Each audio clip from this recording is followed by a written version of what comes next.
Hello everyone, कैसे हैं आप सब और क्या हाल समाचार हैं आपके। देखिए, एक शेयर ऐसा जो सालों से शांत बैठा था, लेकिन पिछले कुछ मंथ से उसमें लगातार अपर सर्किट लगना शुरू हुआ और 32 रुपए का शेयर 176 का हो गया।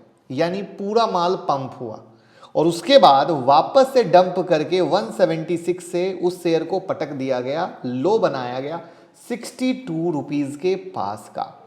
तो क्या ये स्टॉक में कुछ सच में पॉजिटिव सेंटिमेंट्स बन रहे हैं या एक पंप डंप है, क्योंकि इसके साथ रिलायंस का भी नाम जुड़ा हुआ है।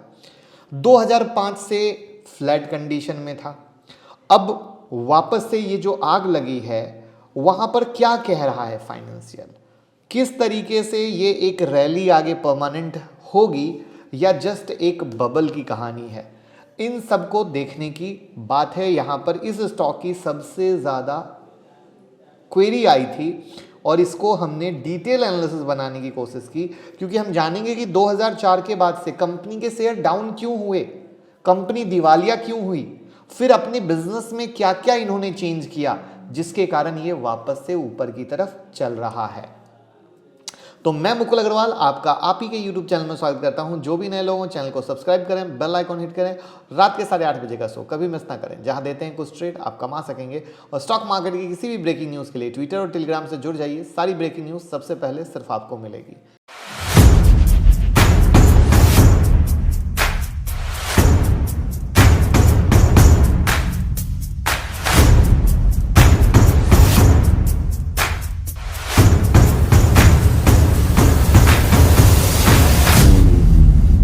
आज मार्केट में न जाने कितने तरह के टेलीविजन अवेलेबल हैं, एलईडी, एलसीडी, एंड्रॉयड, न जाने क्या क्या और डिफरेंट डिफरेंट मॉडल।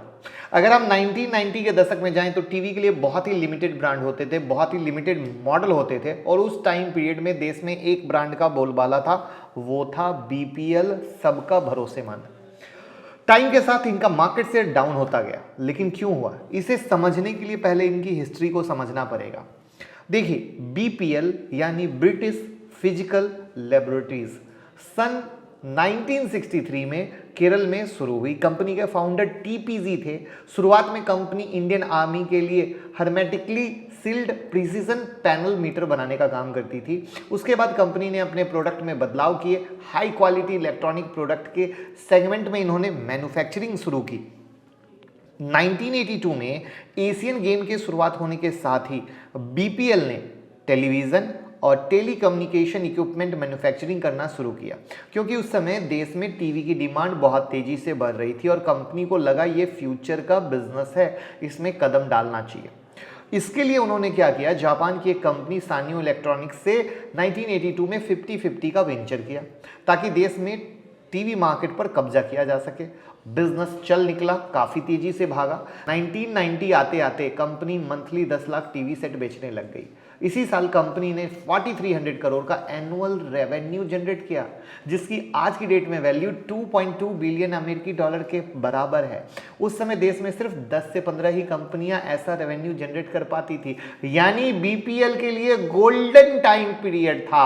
और 1990 के पास ही कंपनी ने अपने हेडक्वार्टर को केरल से मूव करके बेंगलुरु किया, अपने प्रोडक्ट रेंज को और एक्सपेंड किया। अब कंपनी मेडिकल इलेक्ट्रॉनिक प्रोडक्ट के साथ साथ consumer electronic, telecommunication, soft energy और इलेक्ट्रॉनिक कंपोनेंट पर काम करने लगी।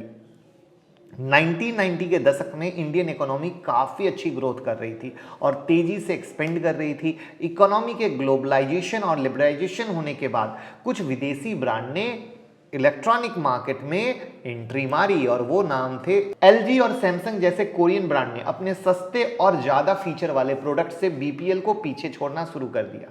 वहीं से शुरुआत होती है कंपनी के शेयर गिरने की और मार्केट से बाहर होते जाने की। वहां पर लोगों की अब पसंद बीपीएल नहीं रह जाता है।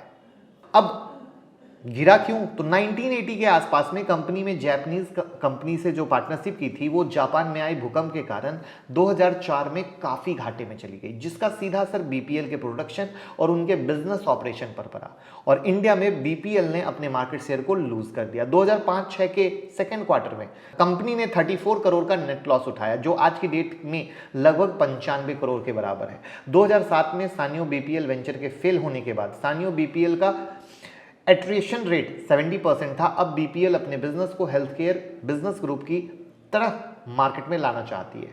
कंपनी ने शेयर ब्रांड के नाम से फिर से अपने प्रोडक्ट की रीब्रांडिंग शुरू की। ब्रांड के तहत company high quality medical product manufacturing करती थी, सप्लाई करती थी। भूकंप से उबरने के बाद सानियो को 2009 में पैनासोनिक ने खरीद लिया, जिससे बीपीसीएल के लिए राह मुश्किल होती चली गई।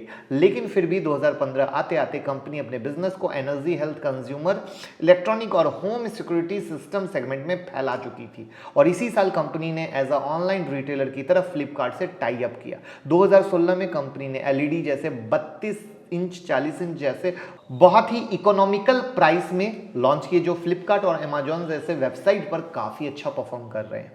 आज बीपीएल ने अपनी ब्रांड इमेज को बनाए रखने के लिए पूरे भारत में 7,000 से ज्यादा चैनल पार्टनर बना रखे हैं जो इनके प्रोडक्ट का डिस्ट्रीब्यूशन करते हैं। तो ये थी कंपनी की पूरी हिस्ट्री 1963 से लेकर इनके उतार चढ़ाव की। कंपनी ने कई बार प्रोडक्ट रेंज बदले और आज की डेट में अगर हम इनके पोर्टल पे इनके प्रोडक्ट की बात करें तो ये लोग बनाते हैं mobile phone, landline phone, home theatre, television, household product for home lighting, home UPS, gas table, cooking hobs. उसके बाद मेडिकल सिस्टम में हेल्थ केयर प्रोडक्ट में ये कई सारे प्रोडक्ट बनाते हैं। उसके बाद इंटरप्राइज कम्युनिकेशन प्रोडक्ट में ये लोग communication solution, digital switches, mini EPA, BX system और भी कई सारी चीज़ें बनाते हैं। उसके अलावा एनर्जी, कम्युनिकेशन इक्विपमेंट और इसके अलावा अदर प्रोडक्ट में इंजीनियरिंग, डिज़ाइन, टूल रूम जैसी चीज़ें ये बनाते हैं। लेकिन यहाँ पर इनके अगर आप रेवेन्यू मॉडल की बात करोगे तो कंज्यूमर ड्यूरेबल प्रोडक्ट से 78% का रेवेन्यू, प्रिंटेड सर्किट बोर्ड से 22% का रेवेन्यू जनरेट होता है। इनका सारा रेवेन्यू इंडिया से आता है, बाहर से इनका कोई बिजनेस नहीं है।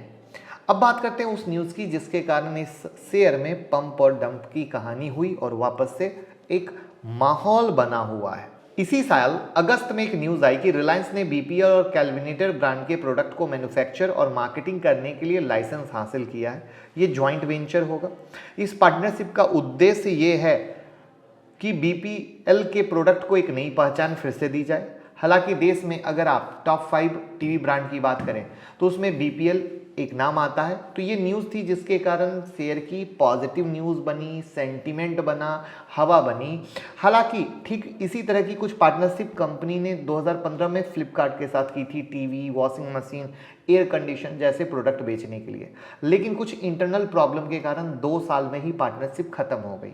2017 में कंपनी ने अमेजॉन से पार्टनरशिप की। तो ये वो खबर थी जिसके कारण आप मूवमेंट देख रहे हो और यहाँ पर पूरा एक्टिवली पंप और डंप का कहानी चल रहा है।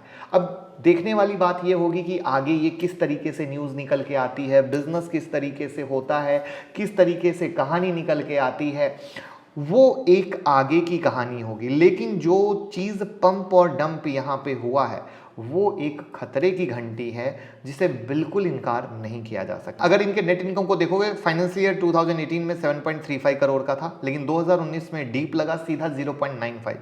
फाइनेंशियल ईयर 2020 में 3.75 करोड़ का था यानी पॉजिटिव। फाइनेंशियल ईयर 2021 में सीधा लॉस -21.46 करोड़ का।